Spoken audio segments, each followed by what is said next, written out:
Thank you very much, our near-capacity crowd this evening. Thank you very much, and welcome along to this week's edition of Live to Pitch TV. I'm Mark Murphy. I'll introduce you to the team in a moment or two, but let's just say a big thank you to those who make the show happen, our sponsors. Our main sponsor is DPS Tech.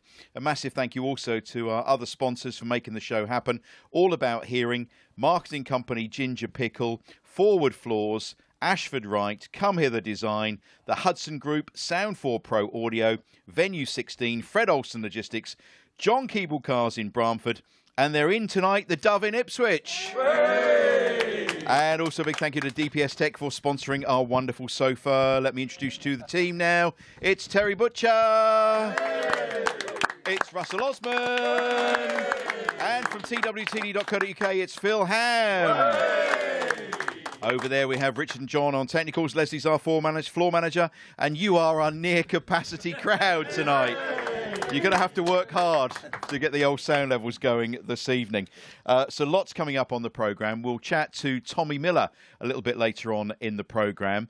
But before that, we have to take a look and see what happened at the weekend, Butch, don't we?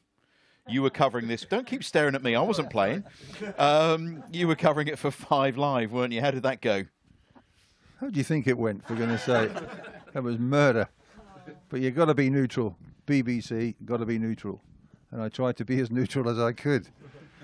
Yeah, I was very angry, to be honest, but there we are. You know, it's one of those freak games you commentate on, and it happens to be your team that gets beaten. But Alistair Bruce Ball as well, he's a big Ipswich fan, and it's been a long time since he's actually commentated on a game at Portman Road, and he says I have to pick this one. But there we go.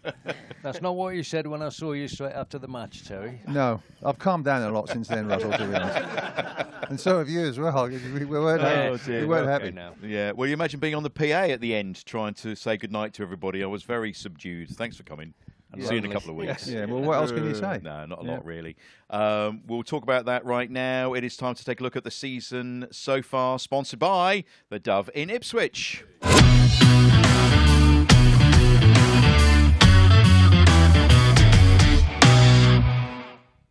Now, if you were watching the show last week, you'll know that we spoke to Sam Bone, who's one of the Maidstone players. And I think it's fair to say he came in for a fair amount of stick. We had score predictions like 6-0. Enjoy the day. You know, it's a nice day out for the family. We couldn't have been ruder to him, really, could we, if we're quite honest about it, looking back. We thought we'd better get him back and eat a bit of humble pie and say well done and give credit to Maidstone. Sam Bone, everybody! Well done, Sam! Hey! Hi, guys. You okay? Thanks for having me back on.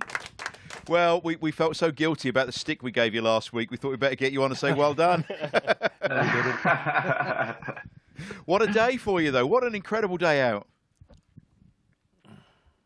Like, I've had about half an hour to think of what to say, and I still can't find any words, to be honest, guys. Just incredible. We were like literally. It's funny. I said it to the boys last week when we went out to celebrate, and I said, Barrow, we've got a good chance. Stevenage, we have half a chance. Ipswich, we're going to enjoy the day, going to enjoy the occasion. And we've only bloody gone on one. So as you can imagine, I'm on cloud 9. I'm on top of the world, as are the players. And we're just trying to embrace every single moment of this, you know. Well, it was on Twitter the other day that someone said, is this Ipswich Town's worst ever defeat? And then former Town goalkeeper right? Craig Forrest, who let 9 in at Manchester United, said, of course it is. I mean, it's up there I would now. have done the same. Yeah, it's up there in cup history, but you were saying earlier on, this is one that's going to get, rolled out year after year now, isn't it? Yeah, I mean, you lose in the cup. Anybody can lose in the cup. We've seen that with all the top teams as well. But, at home, against a 7th place team, 7 divisions below or whatever, and you sort of feel, well, we're going to go through. Sam, did you ever feel at any stage that there was a touch of arrogance coming from Ipswich in the build up to the games and all that sort of thing? No, not at all. I think there were 10 changes made to the lineup to the Leicester game, but never did I think during the game, there's a touch of arrogance or, I always felt like they were just so good. They were just so good, and yeah, like I said, there was never a part of me that went, oh, they're having themselves here, or they think they can just go through the motions. It was fully professional, and look, we caught you guys on 2 counters, and you had about 30, I think it was 38 shots in total. So it's just luck. I think you hit the bar and hit the post in the first 5 minutes or something. So it is just luck. But then we created that luck because we stayed in the game. We were resilient. And like I said, we managed to get 2 opportunities, and thankfully to the boys, they took them away, you know. Yeah. Sam, it looked like halfway through the first half you were blowing a bit. Is it fair to say it was a tough game? It wasn't through the first the half. During the half, it was within the first 2 minutes. Well, we didn't like to say that. I think I said to myself 10 minutes in, I said, this isn't enjoyable. I'm not even enjoying this anymore. But yeah, look, we managed to stay resilient, and we caught you on the counter, which was amazing. Did you think, because Town hadn't scored in all that pressure that they had early on, did you gain confidence in that? Did you sort of think, well, we've done well to get to 20, 25 minutes, let's see what the rest of the half brings? Did that give you confidence knowing that Ipswich hadn't scored? No. No, literally. To be fair, in the first 20 minutes, you're saying to yourself, bloody, like, how do we even get out of our own half here? And it just so happened that we managed to catch you on the counter. I'd be lying if I said, look, we've got half a chance here. It was just horrible to play in. It genuinely was. The first half, it was horrible because they installed fear. So whenever we felt like we could press, we were like, well, actually, we don't want to press because they're just going to beat the press and break the lines, And then if you got too tight, they'd just play it round you. If you didn't get tight enough, they'd play like a worldy pass or play it through the lines. So it was so difficult. And sorry, someone's just fallen over in the kitchen. It was so difficult. And thankfully, like I said, I think it came from a corner, the first goal, and a great ball from Liam So. He puts Lamar Reynolds through, and I've actually never seen him score a goal like that before. Normally, you see people saying, "Oh, I've seen him do it in training many a times," but in the nicest way possible, that's not the case. So he came up with a bit of magic, and then Sam Corn does what he always does, and he took it upon himself to make himself the hero. He breaks. I was going to swear then, but he busts a gut to get forward. And the rest is history. He managed to find the bottom corner. When the whistle went, now it must have been some feeling. I tell you what, the last 10 minutes of that game was probably the worst 10 minutes of my life. It was horrible because it was just wave after attack. And it got to like the last 3 minutes of the game and you're going, oh my God, please hang out, boys. And yeah, as you can imagine, when the final whistle went, it was just crazy scenes to run on the pitch, saw, all the players. I managed to find my family in the crowd. I don't know if you've seen the video, but my family managed to catch a video of my granddad celebrating. He come over to surprise me. So it was just incredible to have that moment with them. And then I went back after to see them when we arrived back into Mesa, and they were all so happy. So yeah, without a doubt, the best moment of my career. And one that I'm really trying to embrace. It's nice now that we have the next round in, I think it's like 3 or 4 weeks. So it gives me a bit of time to enjoy the moment, Sam, I'm going to take a bit of credit because George Fowler was in my Ipswich Town under-18 academy team. So is that right? Yeah, there you go. What, he's not told you? No, he hasn't mentioned it. Right, well, you rub his nose in it then. I'll mention it to him tomorrow, don't you worry. I taught him everything he knows. And at the end, I tell you what, you've taught him well as well because he's a very good player. He was Mr. Consistent, I call him. Outstanding, he was. Yeah, he was good. Yeah, he was brilliant. And at the end, you got the Connor Chaplin shirt. Is that right? Yes, yeah, I did. Him and Naluko came into the changing room to wish us well, and that was. I don't want to sound patronising, but that was so classy from them, to come in, and I'm sort of going, oh my God, it's Chaplin, and a few of the boys had.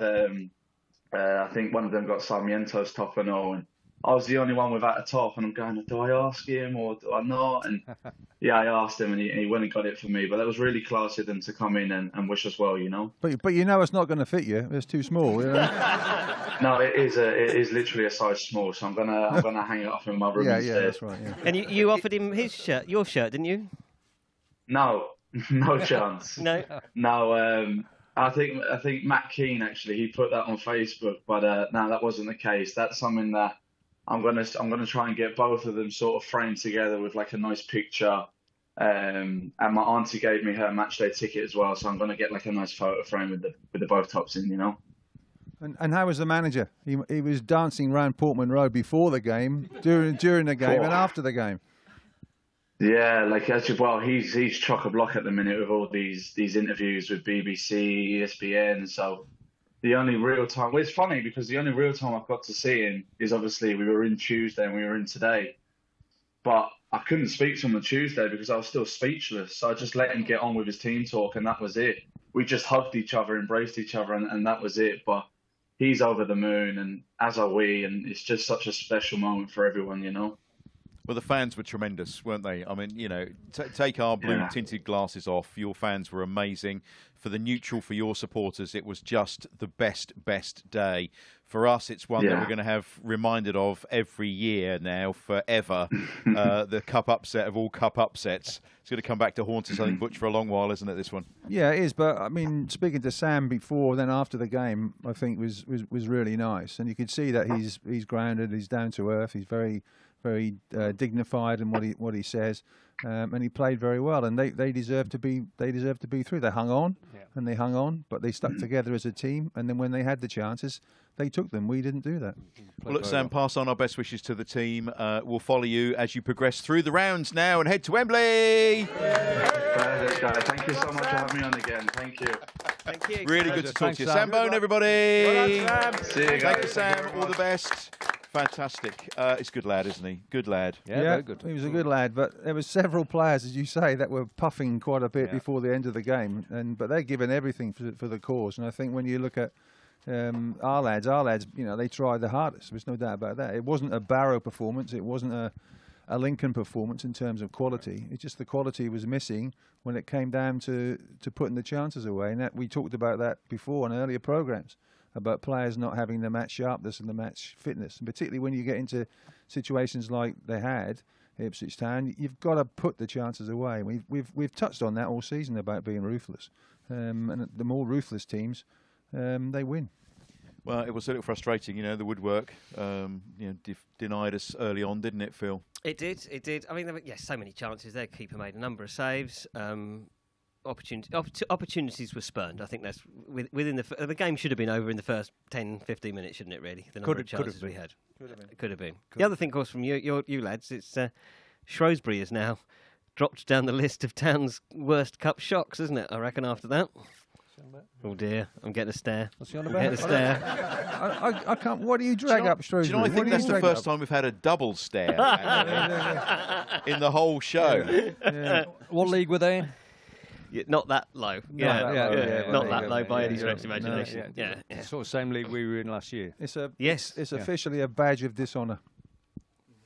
Yeah. But Shall we move on? I just want to know if it was Sam's granddad who rolled out the stand. I've been celebrating a bit early then. Yeah, that was some celebration. It really was, wasn't it? Look, we've got lots to talk about tonight. We've got plenty to squeeze in before we finish the show. Don't forget, if you are watching on YouTube, please like and subscribe to the channel. Subscribing doesn't cost you anything. Just means you get a notification bell when the latest episode is out. The likes help us as well with the channel. And hello, if you're listening on one of the many podcast platforms. If you want to find out about our merch, our shirts and our mugs and various different things, we've got some events coming up soon, then go to lifesapitch.tv, www.lifesapitch.tv for more. Do we want another guest on the show? Yes. Are we ready for another guest on the show? Yes. A big shout out, please. It's Tommy Miller. Hi, Tom.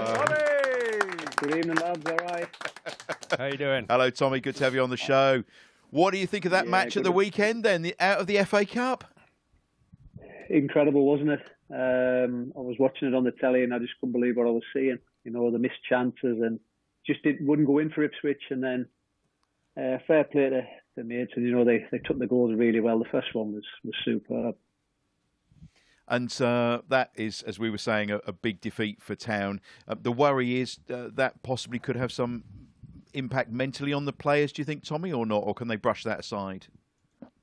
Well, I think they've got to get over it quickly. Yes, it's a shock. It's an upset, but they couldn't have done any more apart from obviously putting the ball in the net a few more times. The amount of chances they had, and it was one of them days where the ball just wouldn't go in from all the shots, and the keepers making saves, and Maidstone have 2 shots on target and score 2 goals. It was absolute smash and grab, and they have to move on quickly and refocus and get back on track with the league.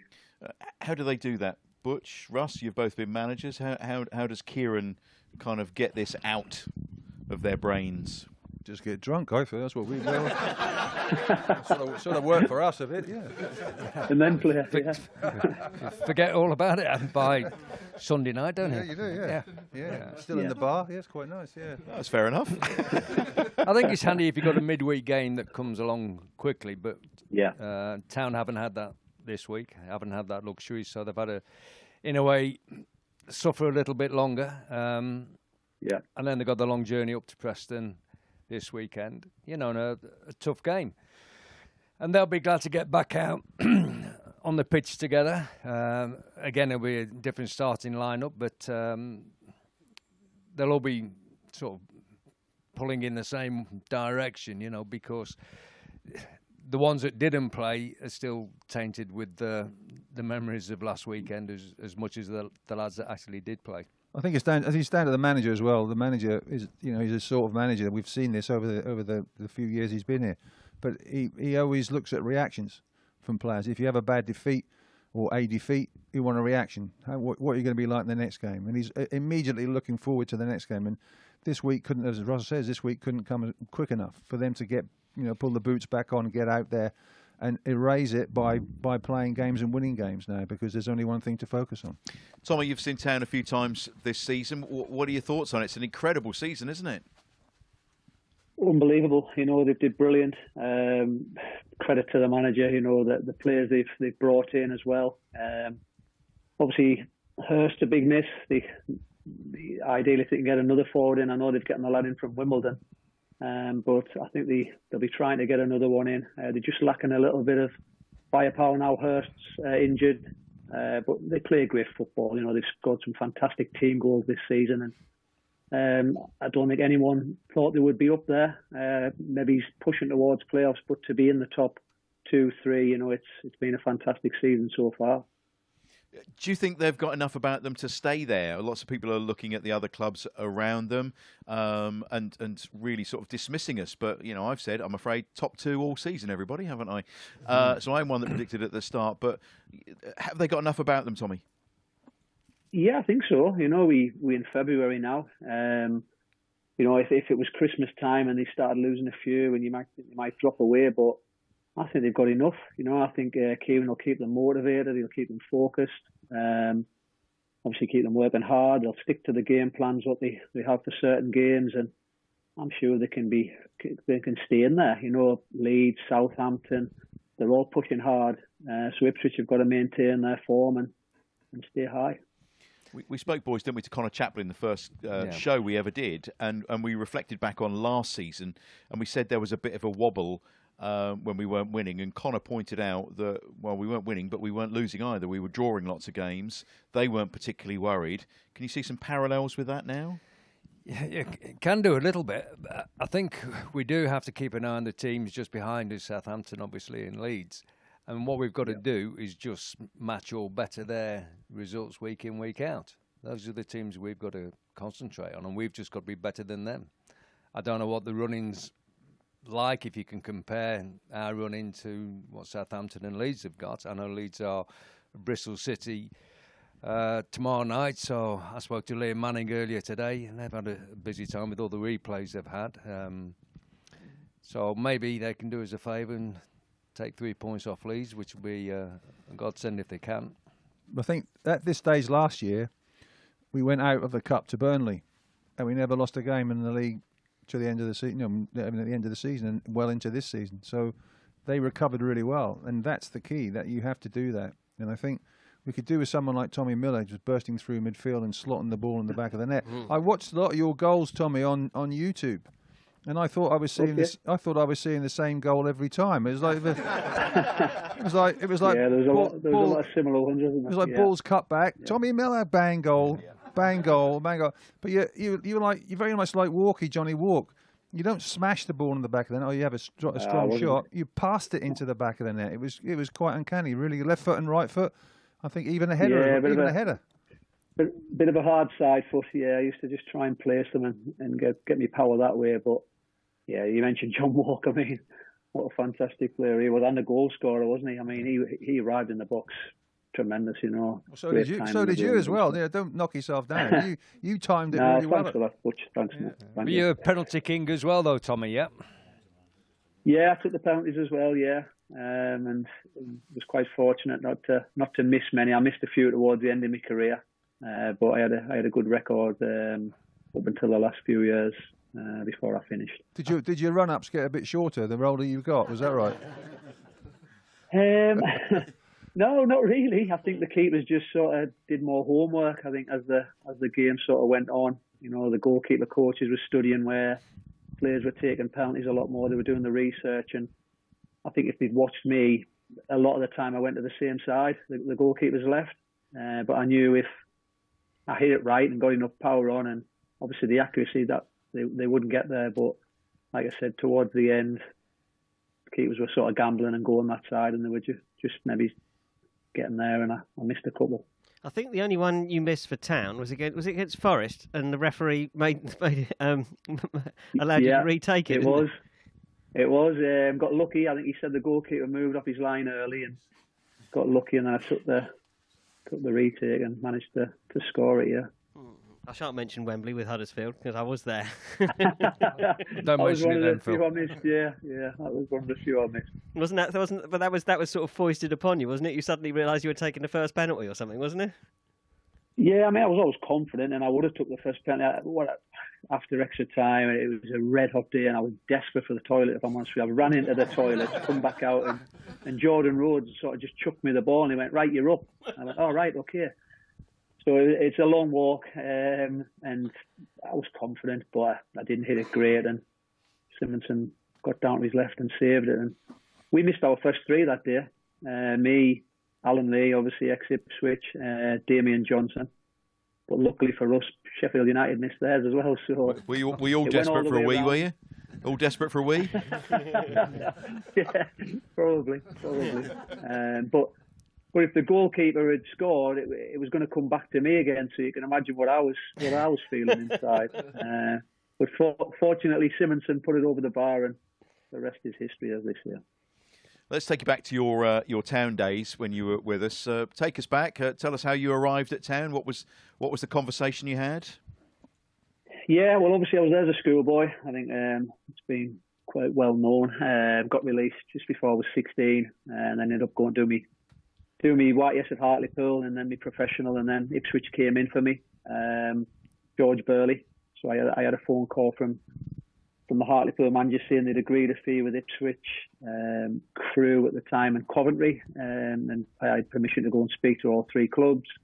And obviously I was drawn towards Ipswich. They were in the Premier League at the time. They were playing European football. It was going to be a massive jump for me, obviously coming from Hartlepool, but I knew the area from when I was there as a kid, and I knew the club a little bit, and it's such a family club, such a warm club, and my mind was made up straight away where I was going. And it was a good learning experience for me the first season.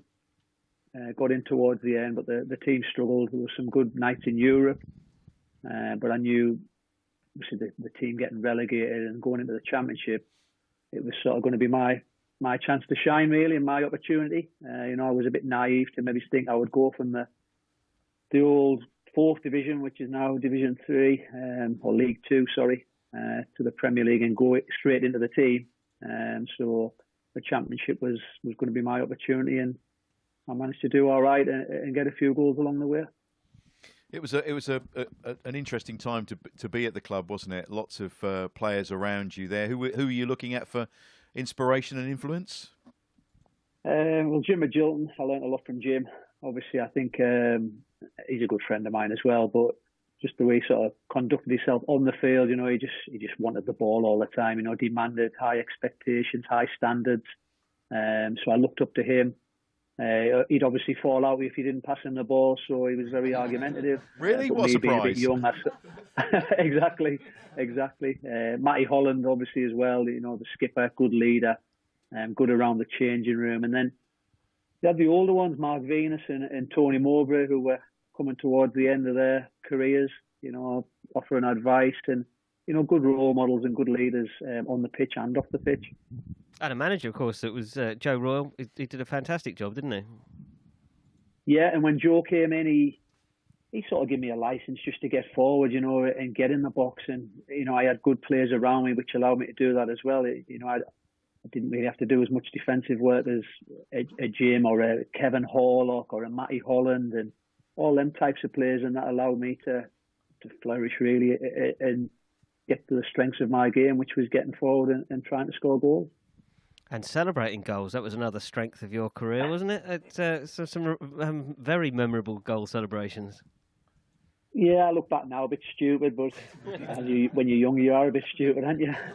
But just different sports, what we used to do along the way. There was a tennis one, there was a golf one, there was, different snooker ones. And what? Sorry? I remember the snooker one. It was you and Shefke used to play snooker. The snooker one, yeah. The snooker one, the corner flag out there. You get a booting for that now, but yeah, just a bit of fun, and I think that sort of the team we had then. I think it was a great team to play. We all got on well. There was a good team spirit, and I think we were just free flowing. We especially under Joe Royle, we just attacked. If it was meaning winning games 5-4, then so be it. We were all out attacking. It was a shame that we couldn't get over the line, and then 2 years where we failed in the playoffs, and real disappointment, and it sort of still bugs me to this day. Well, it was so close, wasn't it? I'm just going to ask the boys, what were your goal celebrations like? Did you have a golf swing or a snooker cue or anything when you were celebrating your goals? We went wild. Right. we shook hands and ran back to the centre circle and back. That was the limit of our celebrations. Well played. And shook hands and off we go. That's about right. Yeah, that's about that right. was it. Thank you. Nobody jumped on my shoulders. It was quite a way up, to be honest. You can't jump on Eric Gates's shoulders, you'll kill him. So Bless him. Yeah. It's too far to run as well sometimes. far. Somebody else has scored. Say Yeah. Brazil scored. we didn't bother. God, you've got to run all the way up there just to say, well done. Yeah, well done, lads. We'll wait for you. When we scored, we used to have a little chat and things like that and walk back ourselves. Wait for them on the halfway line. Wait for them and well played. And that was well it. done. Let's go again. Right. One of them ones. Well, it clearly worked for you, didn't it? So, yeah. Yeah, it was a bit underwhelming, that question. Yeah, wasn't it? There's some terrific front players in that team, weren't there? Pablo, I think you had quite a good relationship with Pablo on the pitch, didn't you? And Shefke and Darren Bent. Yeah, I mean, 3 good forwards, all with different qualities. Pablo was exceptional. Back to goal, so strong, and every time I sort of got the ball, I didn't have to look. I knew where he was and play little balls around the corner, and I'd get it back. And he was technically excellent. And then you had Benty, who would catch pigeons, anything in behind. He would chase and get onto balls over the channels, and he was clever, with his movement, and obviously a fantastic goal scorer, and went on to bigger and better things. And then you had Shefke, who was just a man mountain, just all power, strength. And he threw on goal, and he just whacked it as hard as he could. There wasn't really any finesse, but again, did very well for Ipswich and scored lots of goals. So, Yeah, all he three had the ultimate goal celebration, didn't he? something Really, the Shefke dive, which was incredible. I mean, that was just crazy, wasn't it? You get on about celebrations, and he's sort of flying himself into the air and landing from 12 foot high, on his chest, or obviously putting his hands down to sort of soften the blow. But it was a ridiculous. Was he mad anyway? Yeah, he was a bit crazy. But on the field, off the field, he was a nice lad. Get on with anyone. Friendly giant, really. He wouldn't hurt a fly. But on the field, he was, he sort of changed and turned, and he'd give everything for the cause. He just a grafter as well. He never stopped running. one game he's clearing the corner. You know, the corner comes in, he's at the near post, he's clearing it, he's getting on the end of his own clearances. He was a machine. Well, there you go. What was your highlight, Tommy, of your time at Town? If you had to pick a moment, is there a moment? I think scoring at Anfield. You know, as a young kid growing up, watching Liverpool and sort of having a little feeling for them when I was younger, when sort of Beardsley and Ian Rush, you know, and going against Liverpool at Anfield at the Cop End was a special moment. And there was a lot, you know, scoring every goal I scored. You know, I obviously enjoyed it, and you know, by the celebrations and the European nights, you know, at Portman Road was special, albeit the opposition we played against weren't great, but you had to beat them, and you know, I scored a couple of goals on one of the nights, and it just felt special. Them nights felt special under the lights, you know, full house. So yeah, there was some good times, but like I touched on earlier, the playoff disappointment, you know, 2 years on the bounce was a major. That really rankles, doesn't it? Can see it in your eyes there, and the way you talk, your demeanour. That really rankles, doesn't it? That you didn't get through those playoffs.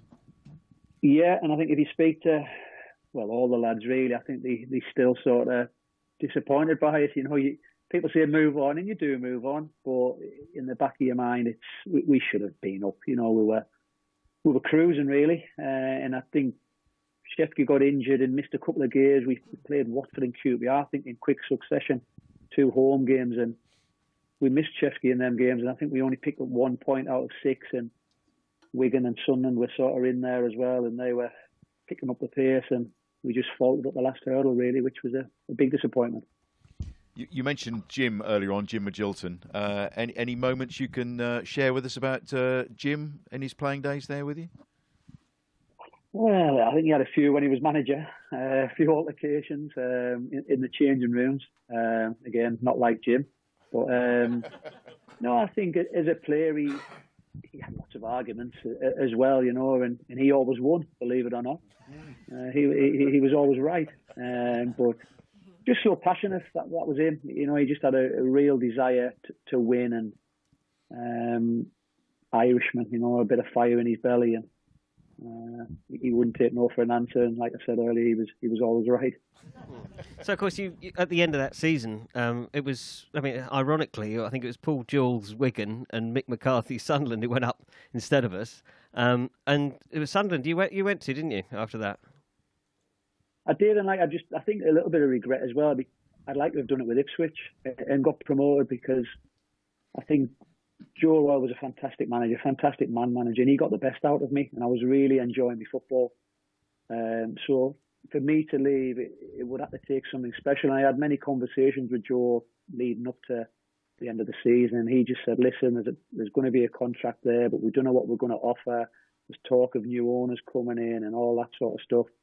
So I can't really give you a decision in terms of what we can offer. And in the background, I'm obviously doing all right and scoring goals, and Sunderland are onto my agency, and they'd be interested in doing something. Leeds as well, and it was going to get me back north and back home. And Sunderland's my hometown club, and that's probably the only club I would have left for. You know, I was out of contract, nothing got sorted with Ipswich, and we failed in the playoffs. Sunderland went up, and it was an opportunity to play Premier League football and to be closer to home, well, to be home.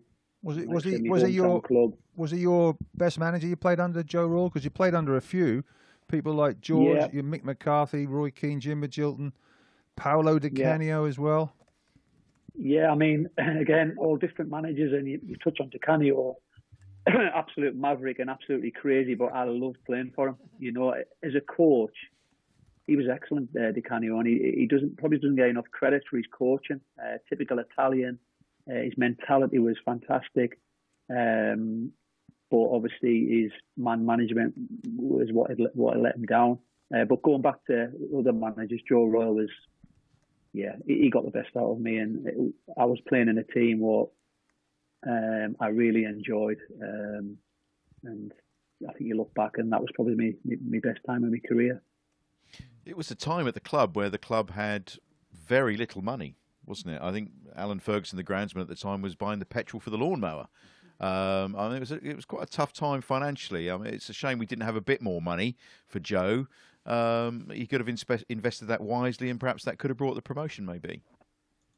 Definitely, and I think you look at the managers after Joe and after Jim, even, you know, Roy Keane, for example, came in and spent a lot of money, and didn't quite get them there, did he? So it would have been nice if Joe and Jim had been given some funds to improve the squad, but I think with Joe, he worked really well with the players, and I think Willie Donegan deserves a mention as well, because Joe was quite laid back and quite a bubbly character, whereas Willie was completely the opposite, dead serious and, you know, dead straight with you, and it worked well. They were a good partnership. They worked really well. Joe would drive around on the golf buggy, whereas Willie was more of a hands-on coach, and Joe would sort of get off the golf buggy and sort of give his input, and then he would get back on the golf buggy and watch, and Willie was the more hands-on coach, and it was a good combination, I have to say. Well, we'll come back and talk to you some more in a moment, Tommy. But for now, Tommy Miller, everybody. Fantastic. Thank you, Tommy. Come back to you in a little while. It's Life's Pitch TV. If you're watching on YouTube, hello. If you're listening on podcast, hello to you as well. Time for this week's Keep It Up Challenge, sponsored by Ginger Pickle.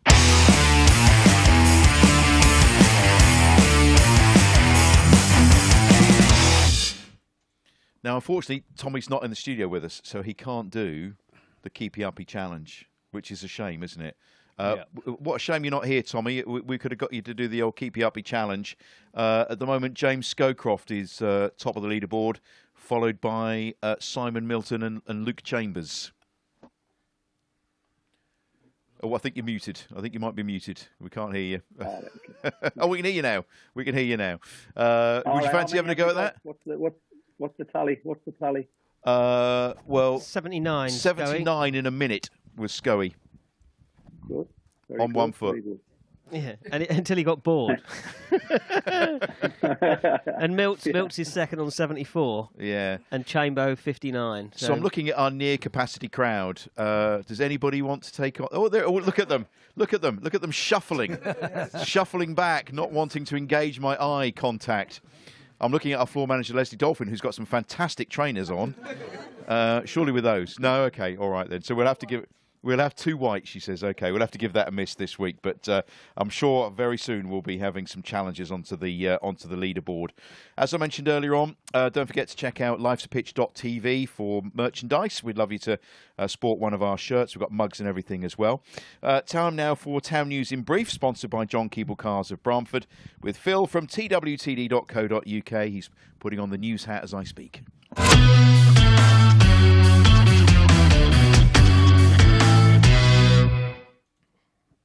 Breaking news.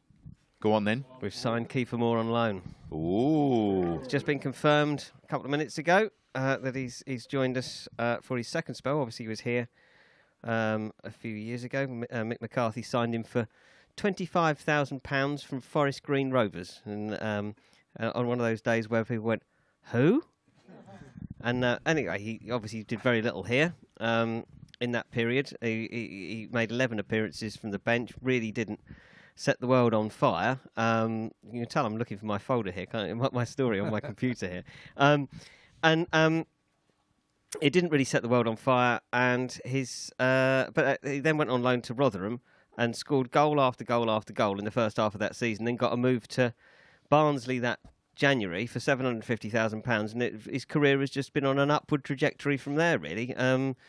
Until he's I think he's probably hit his limit now, hasn't he, at AFC Bournemouth, got into the Premier League, playing for Wales, and he's just sort of hit that level, and now I think that it was always expected to come to the Championship in this window, and Ipswich have been in need of strikers. Obviously, they signed Ali Al-Hamadi from AFC Wimbledon on Monday, but I think we needed two strikers because obviously you could sign one, they could get injured in the first game, and you're back to square one again. So Al-Hamadi, 21, scored 17 times for Wimbledon, having again another strange career trajectory in that he was pretty much released by Wycombe Wanderers last January, having not really made a mark there. Goes to AFC Wimbledon, does terrifically well, and gets a move to a Championship club. within a year. So it's remarkable stuff, really. I think Wickham got 25% of the fee because although they let him go, they obviously thought there must be something there. But I gather there were lots of other clubs interested in him, not just here. A friend of mine told me that he spoke to someone who works at or runs a club in Europe, and they'd started to kind of take notice of his stats. And I think we might well have sort of stolen a march on other clubs by signing him. Sort of perhaps clubs might have looked at him in the summer, but we've gone for him now, which is very good. And obviously adding Kiefer Moore, who is a more experienced striker, which I think is kind of what we needed, really. Yeah, well, let's ask the near capacity crowd. Happy with Kiefer Moore? Yeah. Happy with the window? Not really, Butch, are they? No, it's been a poor window, but there's not a lot out there, to be honest. And you look at who is available, and they're going to cost a lot of money because people can hold you to ransom and all that sort of thing. I mean, we definitely needed 2 strikers. There's no doubt about that. I'm not convinced about either one, to be honest. Al Hamadi has never played at this level, I don't think. So he's very young, and you don't want him to be a scarlet, really. Like, he comes in and doesn't really impress and then fades away. You need somebody to come in with a bit of a punch. But I heard a Wimbledon fan saying, like, he gets in behind, he's pacey, scores from anywhere, goes wide as well, eye for goal, as we saw at Wimbledon, strong and physical, high work rate, and a big asset. But he's not particularly big. I think he's probably shorter than Phil. And, no, he's not. Is that possible? And, no, he's bigger than that. I think he's I'm kidding, Phil. Don't worry about that. No, so, look up how tall he is. He's got a bit of height. Move on. Yeah, the fan said that he was he's better off with a centre forward, but Town don't play that way. So we need a hearse. Someone's going to run in behind and be busy and waspish and do all this kind of thing. And I think he could fit that bill well. But Kiefer Moore, for me, well, we don't play that way. You sort of say, well, Al Hamadi fits the bill or the profile, is what the club is saying, of strikers, what they want. Young, pacey, etc., etc. But Kiefer Moore's not young and he's not pacey, and we don't actually play that way. But do you think in the second half of the season, we might try something different? A lot of the teams have perhaps sussed us out now. They know how we play, adding a different dynamic to it. No, perhaps. I don't think so either. I don't think he'll try anything different. My concern is similar to Terry's. Players that come into the setup at Ipswich at the moment sometimes take a while to get bedded into the style of play that Kieran plays. And it's great football, it's fantastic football, and he's got us where we are now. So if Al Hamadi gets the first shout and he's involved with the first team regularly, when does Kiefer Moore get his chance to play in the team? Is he going to be the one coming on for 20 minutes or 10 minutes at the end of the game? Will that keep him up to speed for when we need him? Will he be in for the next game? Will Al Hamadi be out for the second game? It's a bit of a juggling act that he's got to create now. We've spoke about the lack of real strong competitive football for the lads that aren't playing regularly in the first team squad.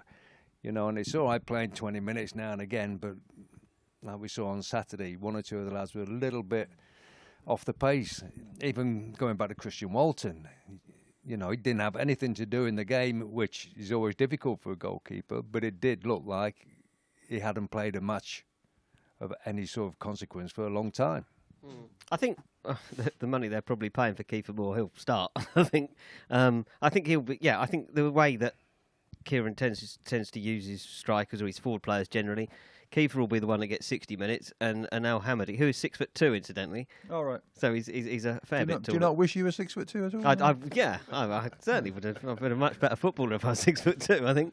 I don't know about that. No. I thought. Where are you on the Keep It Up Challenge leaderboard? I'm not on it anymore. No. I've drifted off I'm down into the Scottish leagues. Yeah. Well, so you have another go now, Phil. Yeah. There are two of us, Russ, on the leaderboard, aren't we? Bit of an injury. Yeah, we're still there. But yeah, I think Al Hamadi. When this transfer window started, I think we were probably looking for 2 experienced Championship strikers, don't you? I think that was probably what they'd have wanted. And there haven't been a lot of options. You look at the the transfers generally in this division, there haven't been a lot of strikers of the type that we are interested in available. Gallagher, obviously, we were keen on. Blackburn then sort of, I think they were prepared to do a deal, but then kind of looked behind them a bit worriedly and thought we're in a win with a chance of going down here, so they decided to pull out of that deal.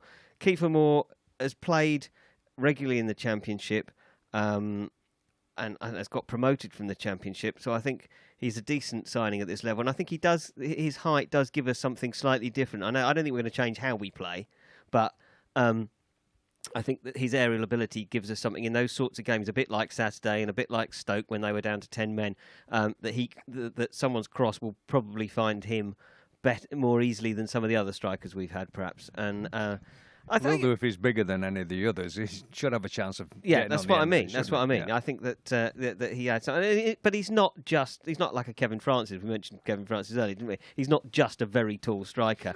He's decent enough with his feet. He will run the channels and that kind of thing. So I think, and it gives us something different. And Al Hamadi, I agree with you that he will take a little while to get used to this level. Both will take a little while as well. But the style. Kieran's not going to change his style of play, which has worked very, very well. No.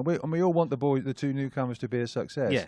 It's just that it might take a bit of time, and there's something that with Southampton and Leeds breathing down the club's neck, you don't want to have that sort of stalling at the moment. You want to just get back to winning ways quickly, but.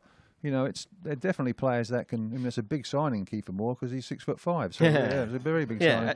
But he's he has the experience to put the ball in the back of the net, and that's what we need. Yeah, but you would want to play week in, week out, wouldn't you? If you were joining a new club, yeah, absolutely. You want to go into the first game, you hold your place for the second game, and stay in there. You won't want to be going in and playing an hour if you're lucky and coming out, and then not knowing if you're going to be in the starting lineup for the next week. It's different game though nowadays. It is that kind of. Players don't expect to play 90 minutes every week now, do they? Because only centre halves. This is true. This is true. But forward players in particular, I think that they kind of know how the game works, and I think it probably works positively in that you never feel as if you're kind of out of favour as such. Do you know what I mean? Even if you're not in the 11, you still get a game and you still get 30 minutes often to make an impression and make your mark on the game. It's got to be more than just getting a game though, Phil, hasn't it? No, but you still feel part of it. That's what I mean. Whereas at any level, I think kind of if you're on the bench and you don't think you're going to get a match, you kind of feel a bit less kind of involved, don't you? I think. I'm going to bring Tommy back in a second or two. Do you have any more news?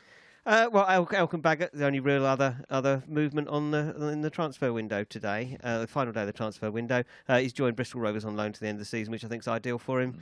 League One experience, needs games, doesn't he? And as we go to press, there could be more after we finish. Could possibly be more. Cameron Humphreys possibly might. There's been sort of League One clubs in for him, but we haven't. There's no other left back has come in, and he is the cover at left back. So I don't think they'd let him go unless they brought some cover in at left back. Okay, let's bring Tommy back in. Tommy, what do you think about doing business in this window? It's a tough one, isn't it? Yeah, it's a tough window, very tough, and obviously he managed to get two in.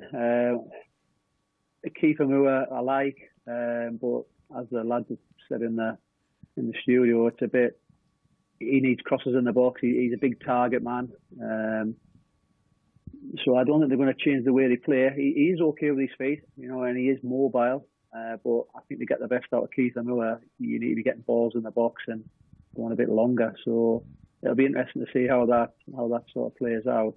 And the other lad, Al Hamadi, again, I don't think he's going to start. I think he's going to be more of an impact from the bench, and I think it'll take time for him to settle in. But I think the conversation they must have had with Kiefer Moore was, you're coming to play. He's sitting on the bench at Bournemouth in the Premier League. He doesn't want to be sitting on the bench again. So I imagine he'll go straight into the starting lineup. And he's a big lad. So plenty to aim for. Tommy, during your career, there was rumours of a move to Brann, was it Norway, and Star Bucharest. Would you fancy playing abroad? Yeah. It's funny because Hartlepool had a link with Brandbergen in Norway. So when our season finished, I can't remember, I think it was 1999, I think it was, or 98.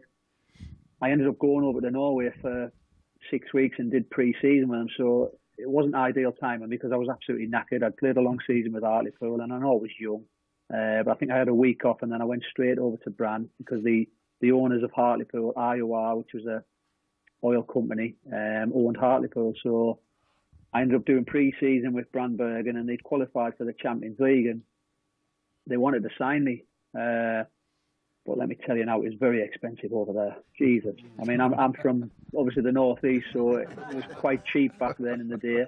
And to go to Branbergen, I think it was something like £5 a pint, and that was in 1999, so £5-6 a pint. It was an expensive, but a lovely place. Bergen was a beautiful place.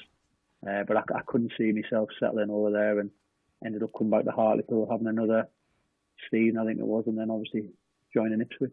And the start of Bucharest was a strange one. I came from Norway. I had a phone call from an agent who I'd never spoke to before. He got my number somehow, and Georgie Hadji was the manager. Obviously, fantastic player and fantastic career. And my name was mentioned somehow. Would I be interested in going to Romania to play? But it didn't really happen, or it didn't materialise. And if I'm honest with you, I don't think I could see myself going over to there. So you had a third spell at Town, didn't you? With Jim as your manager. How was it with Jim? Suddenly, Jim going from being a teammate to being your manager. Yeah, I mean, I daren't say no when he rang me to say you best come on loan. So yeah, I was straight down the A14. It was either Preston or Ipswich, and the missus had just had twins, so they were only 6 months old. And I thought, I need to get away from them because I was having some sleepless nights. So I need to get as far away as possible. So been there, Tom, done that. Coming back to Ipswich, but like I said, when Jim was on the phone, it was a case of I definitely can't say no. And obviously, being at Ipswich before, I knew the area and stuff, and it was good to be back. What was it like playing in his team then? Yeah, crazy. I mean, it's just when he was a player, really, So he's a hothead. Everyone knows, he's very passionate, and like I touched on earlier, and he has big standards, high standards, and if he just wants you to be comfortable on the ball, he demanded that as a player, and as a manager, he wanted everyone to be comfortable on the ball and take it in all areas of the pitch. Even if you're on the edge of your own 6-yard box, but good coach, enjoyed working for him, and like I say, it was never a dull moment when Jim was in charge. Were you here for Keno, were you? I was, and again a strange one because obviously Roy Keane was my manager at Sunderland. So he came in at Sunderland. I was on the treatment table. I was out for 6 weeks. I'd done my ankle ligament damage, and I think in the first week he brought in Graham Kavanagh, Liam Miller, Dwight York, and he ended up playing York as a centre midfielder, and Liam Miller was a midfielder, Cav was a midfielder. So I found it very hard to get in the team, and for whatever reason, never really got an opportunity. Then he wanted us out on loan, and then I left after 2 years. 1 year with Roy, managed to get promoted, but I didn't feature.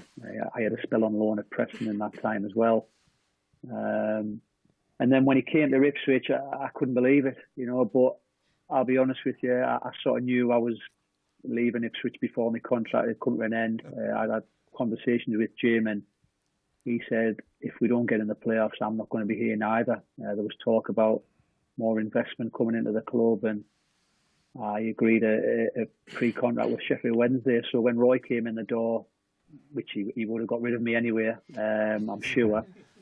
His first words were me to, I bet you thought you wouldn't see me again. And, I thought in the back of my mind, I'll not be seeing you much longer now, Roy, if I'm honest.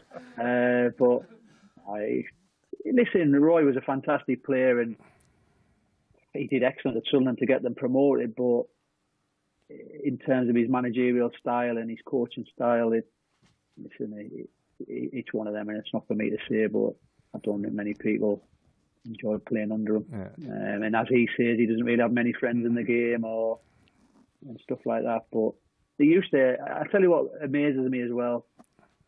he used to always go on about ex-players being on the TV and all the time, and you kind of get him off the telly now. and he's good value and he's good entertainment, but I think a lot of it's Tommy, in that it's a bit of a show. Tommy, in 2008-9 season, I was having a look at your squad earlier, and you had one or two players from overseas. That's probably why you decided to leave. Jamie Peters from Canada, Kevin Lisby from Jamaica, Luciano Civelli, Argentina. Yeah, Civelli. Yeah. Pim Bolkenstein, Dutch lad. Yeah. Dutch. Canago is still there. Ivan Campo. Bart, the goalkeeper. Still there. Thomas Gardsaw, was he still there? I think he'd gone by then. Yeah, Bart came on loan, didn't he, at the end of that Bart was on season. loan there. Yeah. Velici Sumulikoski. Yeah, very good. Very Well well done, done. Russell. Well done. Macedonia. You've been practicing that one, haven't you? Wow, that was amazing. I got the next one as well. Volts from Germany. Yeah, Moritz Volts, yeah. And Dos Santos from Mexico. So we had somebody from every part and every corner of the world, didn't we? Yeah, it was a very cosmopolitan in that one squad. season. Yeah. 10 overseas players. And a few Irish as well. Yeah. Yeah.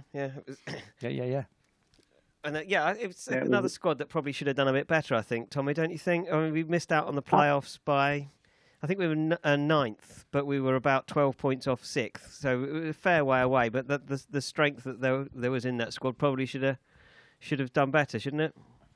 Yeah, probably underachieved. If I'm honest, we should have getting in the playoffs. You just mentioned players there from all different countries. They all brought something different, and it was a disappointing season. You know, there was expectation of us to get in them playoffs, and we didn't quite make it. But the team wasn't as good as obviously when Joe was in charge. Tommy, you had so many players from all over the world. Could they actually understand you from the northeast? I was just going to mention that, to be honest. And they had me from Hartlepool or from Shotton Colry. No, I had to speak really slow, if I'm honest with you, because they could not grasp me one bit. I had to. You look a bit disappointed of being reminded of that season, Tommy. I'm sorry about that, mate. Your face has just gone a bit down there. So what are you up to now? Because obviously you were back at Portman Road last year, weren't you, with Buxton in the FA Cup, and then South Shields until recently. South Shields, which is on my doorstep. It's half an hour from my home. I went in with Julio Arca, ex-Sunderland, ex-Middlesbrough. He got the South Shields job, and he asked me to go in and help him. We both got offered a 2-year contract, and then in the I think we were flying. You know, I think the first few months we were being beat twice. We were second in the league, and then we lost a few games on the bounce, and we dropped down to 8th. And then all of a sudden, the chairman wanted to change things, which was a bit bizarre, a bit strange, because when we sat down with him in the summer, he wanted us to be mid-table. He said, "Listen, there's no pressure, expectation this season. Just have a good look at the league," because they'd been promoted the previous season with Kevin Phillips, and Kevin Phillips ended up leaving at the end of that season, despite getting the promoted. Him and the chairman sort of had a bit of a fallout. So, listen, nothing surprises you in football. So we ended up leaving just after Christmas, which was disappointing. But on to the next one, as they say, and we see what's around the corner and see what happens. Well, we'll say goodbye in a moment or two, Tommy. We've got a couple of things to do before we finish the show. Time to have a look and see what happened to ITFC on this day. Brought to you in association with Fred Olsen Logistics.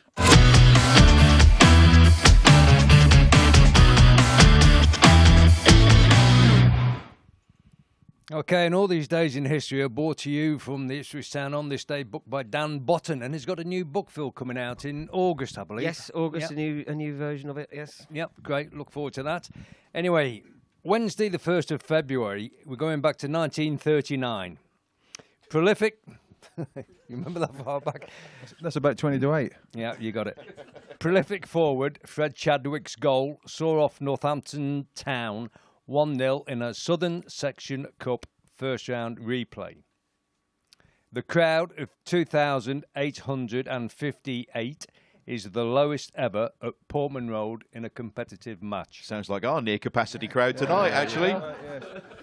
Moving on, Sunday the 1st of February 1953, following a 4-1 stuffing at Torquay United and a long journey home, the town players found themselves marooned at Ipswich Station for 5 hours due to extensive flooding along the east coast.